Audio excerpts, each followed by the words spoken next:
Olá, nobres amigos! Eu sou o Lucas Docas, Lucas Postowski II, e nesse vídeo aqui, para continuar a série dos melhores guerreiros, dessa vez, a pedido do nosso amigo, se não me engano é Renan Gamer o nome dele, Renan Gamer, farei um vídeo para comparar os cavaleiros entre si.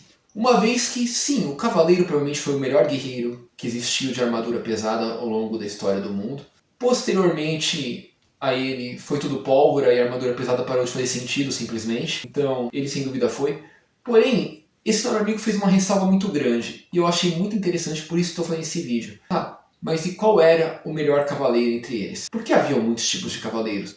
Haviam cavaleiros templários, teutônicos, e vários outros cruzados aí. Haviam cavaleiros da Escócia e Grã-Bretanha, da França, haviam cavaleiros da Alemanha, haviam cavaleiros do leste europeu como os Hussardos. E qual desses era o melhor cavaleiro? E eu andei pensando nesse vídeo, andei estudando ele, e a gente pode tentar traduzir da seguinte maneira, para ter uma lógica mais justa ao vídeo. Até porque eu poderia partir do mesmo vídeo que eu fiz sobre os guerreiros antigos de armadura leve. Não existia um melhor, existia o seu contexto. E se eu disser isso, está sendo válido, mas ao mesmo tempo eu acho que dá para sim dizer que havia um tipo melhor de cavaleiro para cada situação. E podemos analisar cada situação separadamente. Como, por exemplo, situações de luta montado, situações de luta a pé, taxa de sucesso em batalha, taxa de vitória de um contra o outro, taxa de luta de sucesso defendendo fortalezas ou em campo aberto. E daí podemos dizer quais eram os melhores cavaleiros. Na minha opinião, eu separaria logo de cara 3 tipos de cavaleiros. Os melhores cavaleiros de luta a pé em campo aberto eram os cavaleiros das Ilhas Britânicas, de origem celta. Ali, ingleses, escoceses, irlandeses, eles lutavam muito bem a pé, melhor até do que montados. Os melhores cavaleiros montados eram de longe os Hussardos do leste europeu, da Polônia, da Ucrânia, da Iugoslávia, da Croácia, da Eslovênia, da Sérvia no geral ali também, da Tcheca, da Eslováquia, que hoje tem esses nomes, mas no passado poderíamos chamar a Tcheca de Boêmia, Eslováquia de Morávia, Eslovênia e norte da Croácia de Carantânia ou Panônia.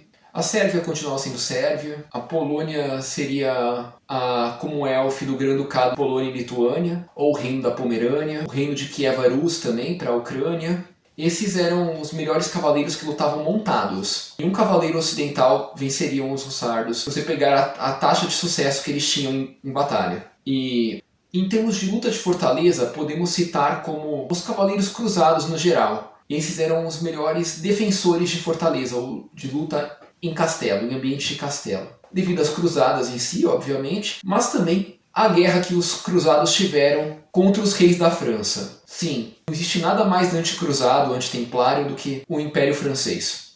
E embora os franceses tenham vencido os cruzados, a taxa de sucesso de luta em fortaleza os cruzados venceram de longe, não tem nem o que questionar. Eles eram muito melhores guerreiros quando lutavam em ambiente encastelado do que demais cavaleiros do resto da Europa. Então vamos às explicações. Haviam cavaleiros da Península Ibérica, sem dúvida. Haviam cavaleiros das Ilhas Britânicas. Haviam cavaleiros da Europa Central, como França, Alemanha, coisa assim, e até Itália, que eram relativamente similares entre si. Haviam cavaleiros nórdicos. Haviam cavaleiros eslavos aí, os famosos Hussardos. E havia os cavaleiros de denominação religiosa, que poderiam estar na Península Ibérica, na Escandinávia e no leste europeu. Na Península Ibérica eram os hospitaleiros. No leste europeu seriam os teutônicos. E no Oriente Médio e na França e sul da Europa seriam os templários. Posteriormente evoluiu para a Ordem de Malta, né, quando foram expulsos da França.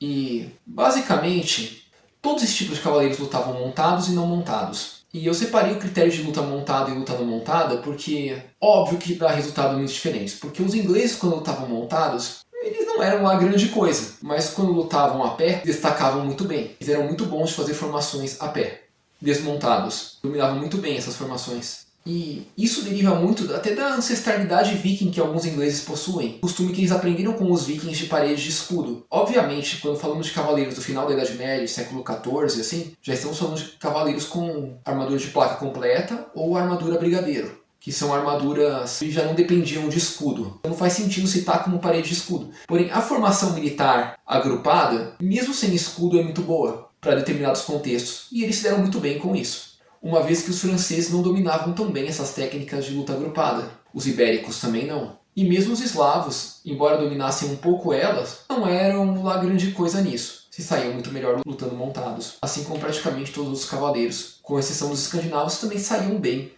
lutando desmontados. Novamente, herança cultural viking, né? A luta montada. Os franceses têm um histórico longo de lutas montadas, mas a taxa de efetividade de lutas montadas deles não eram tão altas, por isso que eu falo que os eslavos eram muito melhores. Porque se pegarmos o histórico de combate de cavaleiros de origem eslava, temos uma taxa de sucesso de mais de 70%, uma taxa média de sucesso superior a 70%.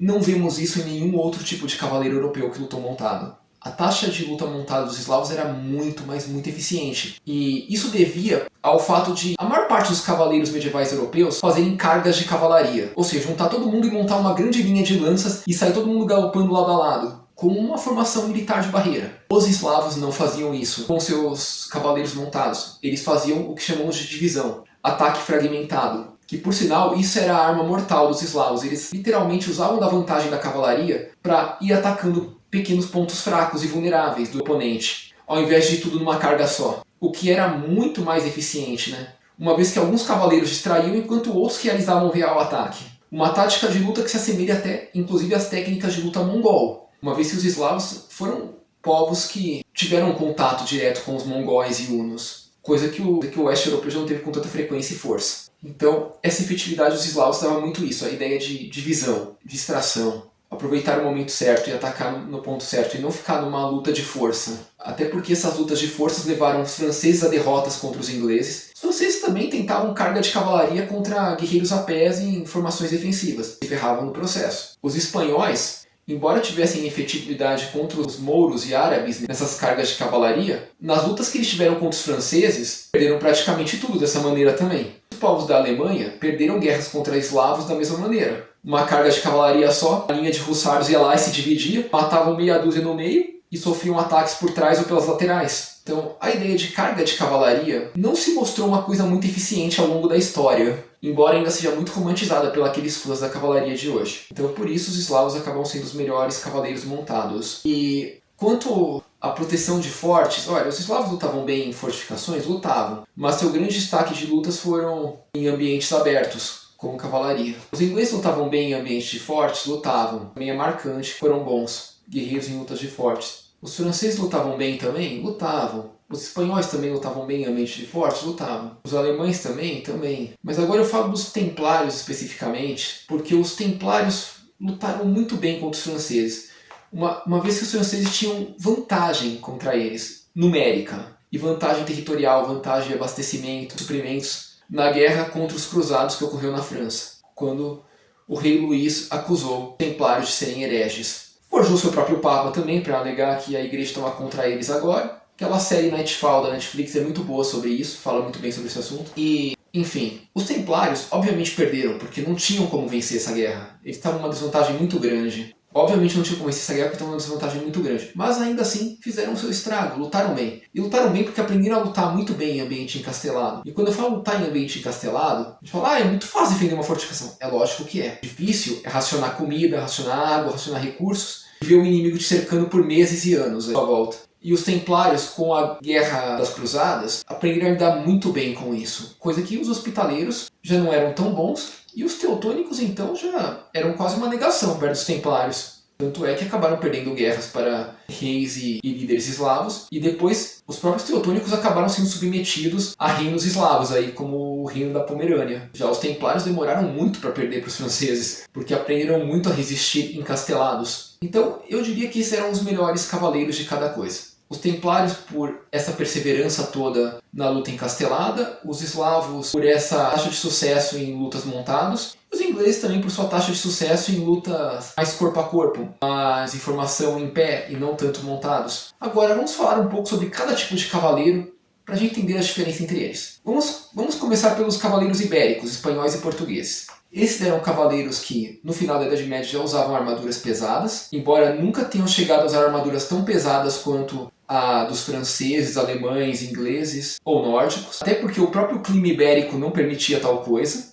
tinham um treinamento muito bom e eram guerreiros formidáveis, porém eram guerreiros que não ficavam lutando contra outros cavaleiros com frequência. Eles lutavam muito mais contra guerreiros sarracenos do que contra outros cavaleiros, devido ao contexto onde eles estavam inseridos. Isso quer dizer que eles eram piores ou melhores? Não, quer dizer que eles especializaram mais em um tipo específico de luta, né? Lutas de cerco contra os islâmicos, uma vez que os islâmicos lutavam muito bem encastelados também, tão bem quanto os templários. Então podemos dizer que os ibéricos eram muito bons em cercar oponentes, né? Principalmente os espanhóis. Mas fora isso, é o que eles eram. Os franceses já tinham armas e armaduras um pouco mais pesadas que os espanhóis, por um clima que permitia, por um acesso melhor a ferreiros melhores. Os ferreiros espanhóis eram muito bons, a ponto de eles só competirem com alguns ferreiros eslavos e com alguns ferreiros franceses. Ferreiros ingleses não eram tão bons assim, ferreiros nórdicos também não eram tudo isso. Haviam ferreiros germânicos bons também, embora ferreiros aqueles eslavos da Europa Central costumavam ser melhores que os germânicos, a ponto dos germânicos preferirem comprar armas e armaduras feitas por ferreiros eslavos e não germânicos. Tanto é que os melhores ferreiros do centro europeu ficavam na Eslovênia. Todas as armas austríacas dos Habsburgos eram feitas por ferreiros eslavos, ferreiros eslovenos, e até por alguns ferreiros croatas, embora os ferreiros eslovenos eram de longe os melhores daquela região ali. Ferreiros espanhóis de Toledo também eram excelentes, e ferreiros franceses eram muito bons. Então eles tinham armas e armaduras muito boas. Os ingleses acabavam comprando muitos ferreiros franceses e ferreiros espanhóis. Os alemães tinham armaduras muito boas e armas muito boas, embora, novamente, muitas vezes fornecidas por ferreiros eslavos. Os nórdicos também compravam muita coisa de ferreiro francês e ferreiro eslavo. Os eslavos também tinham bons ferreiros, como eu mencionei. Porém, os eslavos têm uma característica interessante. Os cavaleiros de origem eslava, por incrível que pareça, gostavam de lutar com armaduras mais leves do que os demais europeus. Eles tinham capacidade de ter armaduras tão pesadas quanto, mas pelo estilo de luta que eles adotavam, eles preferiam armaduras mais leves, porque os eslavos preferiam uma luta com mais mobilidade e menos força física, menos embate de força. E os próprios austríacos aderiram muito aos estilos de luta eslava. E eu acho que por esse vídeo é isso. Ficou uma explicação bem legal sobre cada tipo de cavaleiro da Europa, sobre entender onde cada um era melhor ou pior. E por esse vídeo é isso. Espero que tenham gostado, tenham compreendido. Se gostaram, por favor, deixa o joinha de vocês aí. Ajuda muita gente. Não é inscrito e gostou? Se inscreve aí, cara. Ajuda mais ainda. E acho que pode ser útil para alguém esse vídeo? Repasse-o adiante. Vamos trazer esse conhecimento ao mundo. Muito obrigado, nobre amigo, e até a próxima.